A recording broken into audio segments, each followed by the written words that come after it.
Hello everyone, I'm Ms. Beulah Nesa Priya, Assistant Professor of Social Work, Bishop Iber College, Trichy.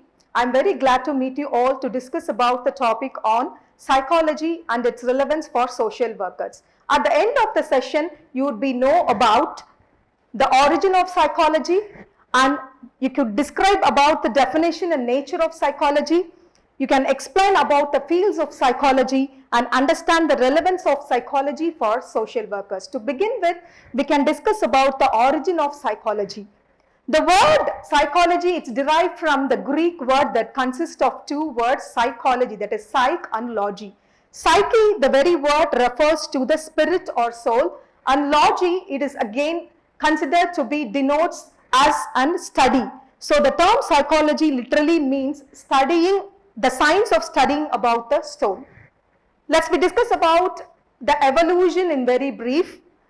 Many of the philosophers and psychologists says initially the psychology is about studying about the soul, and after this consequently many psychologists felt that what is the soul, whether we can see the soul or how we can study the soul, and many of the psychologists rejected it. And again many psychologists and philosophers argued that even though it is very much not clear as much as soul, many said that psychology is a study of the mind.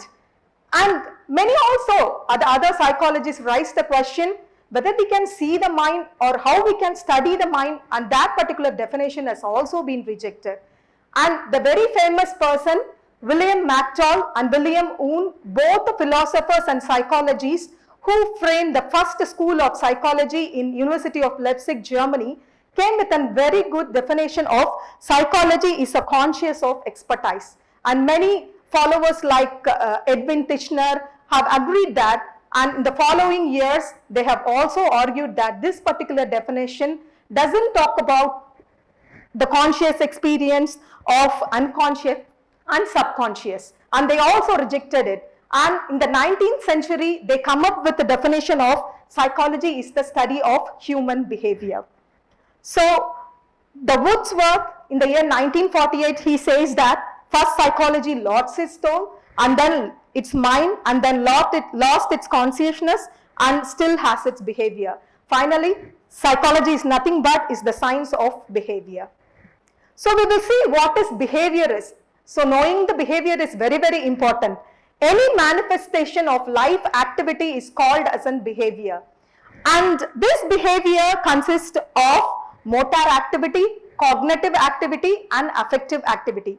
Motor activity is nothing but whatever we do, things like walking, running, dancing and such. And cognitive activities is nothing but imagining, thinking and reasoning. And affective activities are the things that whenever we have a feeling of sadness, happiness and angry. And this behavior does not includes not only the conscious behavior but also the unconscious and subconscious. It is not only limited to the study of the human behavior but also the entire organism that consists, it could be an animal or a plant or a birds and everything. So we have two kind of the fields of psychology, that is pure psychology and applied psychology. Pure psychology is nothing but the basic principles, the fundamentals, and it suggests various kind of an assessment, modification and intervention techniques. Whereas this pure psychology is being come to the shape that is called as, and it is being come to the practice that is called as an applied psychology. We will discuss what is pure psychology is. Pure psychology consists of 8 psychology, and number 1 is general psychology. General psychology is nothing but talking about the various principles, fundamentals and knowing about the normal behavior of the human being, that is called as a general psychology. And whereas just to opposite that, abnormal psychology is nothing but studying about what are the causes of the abnormality, what is the symptom of abnormality, what is the syndrome of abnormality, what are the treatment facilities are there. entire things about the abnormal people are studied under the abnormal psychology. Then comes the social psychology. Social psychology deals with the social interaction and relationship of the human behavior. How the interest, how the dislikes, okay, how the prejudice framed, everything is being dealt with the social psychology. Then comes experimental psychology. Experimental psychology is more scientific in nature, doing controlled and experimental group of experiments to study about the human behavior. Okay, it could be like a comparative study of how it varies from human and animal. Okay, doing all sort of an experiment psychology, and all sort of an experiments comes under a experiment psychology. Then comes the physiological psychology. Physiological psychology deals with how our organs, how our physical organs works. For example, like brain, nervous system, and how our glands works for the particular attitude and behavior of one individual. Then comes the parapsychology. Parapsychology is nothing but it is thinking about like life of rebirth and sensation of telepathy. That things comes under a parapsychology. And comes the geopsychology. Geopsychology is nothing but how the climate, how the weather condition, how the soil condition, how the particular geographical condition affects one individual's life and behavior, and that sort of studying is called as an geopsychology. And last comes the very important thing, developmental psychology. This developmental psychology is studying about the entire span of the human life, starting from the birth to death. Okay, so even it is being divided as child psychology, adolescent psychology, and adult psychology. And then it is we can move to the applied psychology. So whatever the basic principles, ideologies, fundamental things come and rebirth to the application way, that is called as an applied psychology. Number one is educational psychology. Educational psychology mostly deals with how the learning and learner's environment is, how the teaching and learning activities can be taken, and how effectively the learning activities can be imparted. Everything comes under educational psychology.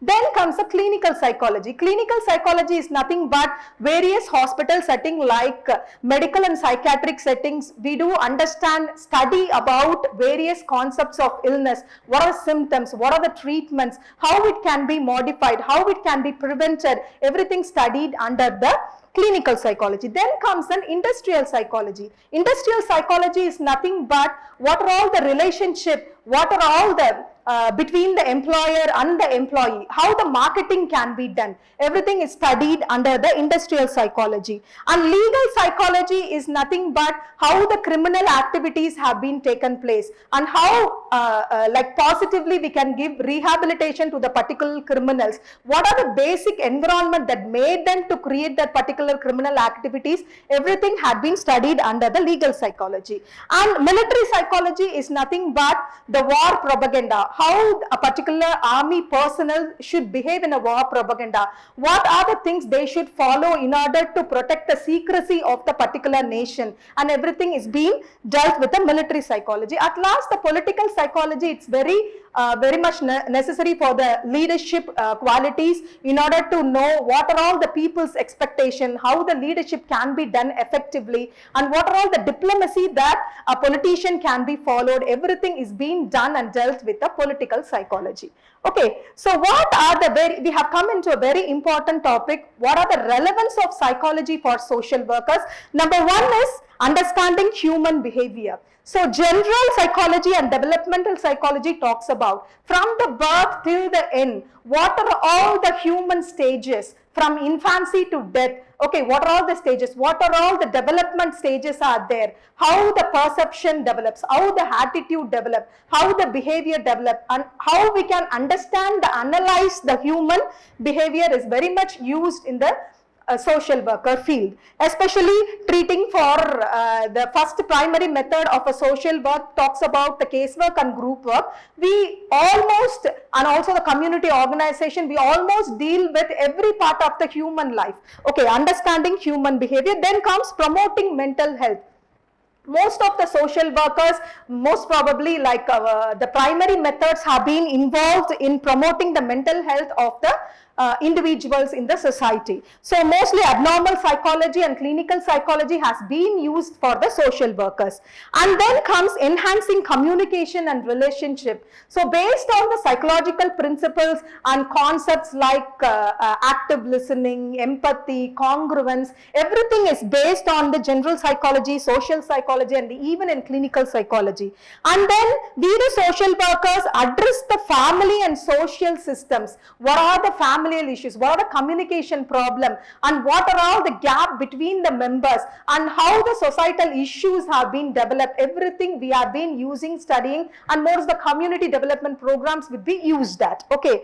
And then comes building resilience and coping strategy. It is almost used in every fields like education, industrial, and also community development. We do have conduct a motivate an individual to do a better performance. And then comes promoting social justice. We the social workers understand what are the inequalities, what are the discrimination that prevails in the society, and we do talk evidence based. Yes. And then comes research and policy development.